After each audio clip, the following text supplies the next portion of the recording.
আজকের রেসিপি হচ্ছে মচমচে বাঁধাকপির পাকোড়া। আর এই বাঁধাকপির পাকোড়া সন্ধ্যার নাস্তায় সবাইকে বানিয়ে তাক লাগিয়ে দিতে পারেন। আসসালামু আলাইকুম ভিউয়ার্স, কেমন আছেন? বাজার থেকে ফ্রেশ একটা বাঁধাকপি এনে এভাবে কুচি কুচি করে নেবেন। তারপর লবণ দিয়ে কিছুক্ষণ কষলে নেবেন। তারপর বাঁধাকপির যে পানিটা সেটা কিন্তু চলে আসবে।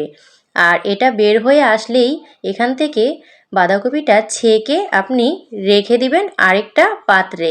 আর এই পানিটা কিন্তু ফেলে দিতে হবে। আর এটার কারণ হচ্ছে তা না হলে বাঁধাকপিটা একেবারে পাকোড়াটা নরম হয়ে যায় আর মচমচে ভাবটা থাকে না। এখন আমি একটা আলু ভালো করে ছিলে পরিষ্কার করে ধুয়ে নিয়ে গ্রেট করে দিব। বাঁধাকপির পাকোড়ার সাথে কিন্তু আপনি আরও অন্যান্য সবজিও অ্যাড করতে পারেন চাইলেই।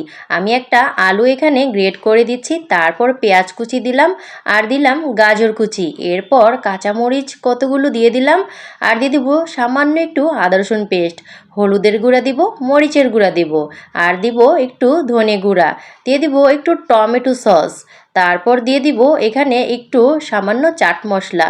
এখন আমি ভালো করে এটাকে মেখে নিব। আর মেখে নেওয়ার পর আমি এর সাথে দিয়ে দিব 1 কাপ আটা আর দিয়ে দিব 1 কাপ ভেষণ দিয়ে তারপর আবার একটু পরিমাণ মতো লবণ দিয়ে দিব।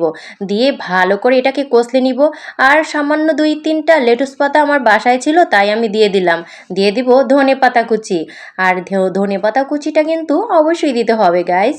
আর এখন আমি আবার এটাকে একটু মথে নিব। আর এখন যেহেতু ধনে পাতার সিজন, তাই বেশি করে দিলেও সমস্যা নাই। তো এখন আমি এটাকে ম্যারিনেট করার পর আমি একটা প্যানে তেল দিয়ে দিব। তেল দেওয়ার পর তেলটা দেখব হাত দিয়ে গরম হয়েছে কিনা। তারপর আমি এভাবে গোল গোল শেপ করে, যে যেরকম শেপ পারেন দিতে দিয়ে দিবেন। গোল গোল শেপ করে আমি এই বড়াগুলোকে দিয়ে দিব পাকোড়া। তো পাকোড়াগুলো এখন দেখতেই পাচ্ছেন এক এক করে বাড়ছে। তো এভাবে আমি হালকা আঁচে ভেজে নিব। আমি কিন্তু অল্প তেলেই কিন্তু অনেকগুলো পাকোড়া একসাথে ভেজে নিয়েছি। আর এখন একেবারে প্রত্যেকটা বড়া উল্টে দিব। চেষ্টা করবেন একটু ব্রাউন কালার করে ভাজার, তাহলে কিন্তু মুচমুচে ভাবটা থাকে আর এটা ভেতরটাও সেদ্ধ হয়ে যায়।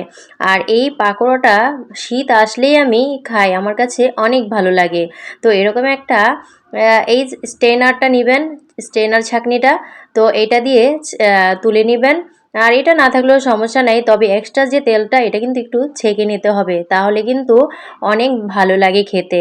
এখন আমি একটা বাটিতে সুন্দর করে পরিবেশন করব। আর সন্ধেবেলা গরম চায়ের সাথে এই পাকোড়া কি যে ভালো লাগে। সবাইকে আপনার বানিয়ে দিতে পারেন এই সন্ধেবেলার নাস্তাটা।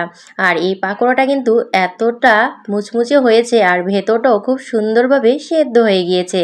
আপনাদেরকে আমি সুন্দরভাবে সবগুলো টিপস কিন্তু একেবারে বিনা পয়সায় দেখিয়ে দিলাম। তো আমার এই ভিডিওটা আপনাদের কাছে কেমন লাগলো জানাবেন। আজকের মতো বিদায় নেব। আর একটু লাইক কমেন্ট শেয়ার করে যাবেন। আল্লাহ হাফেজ।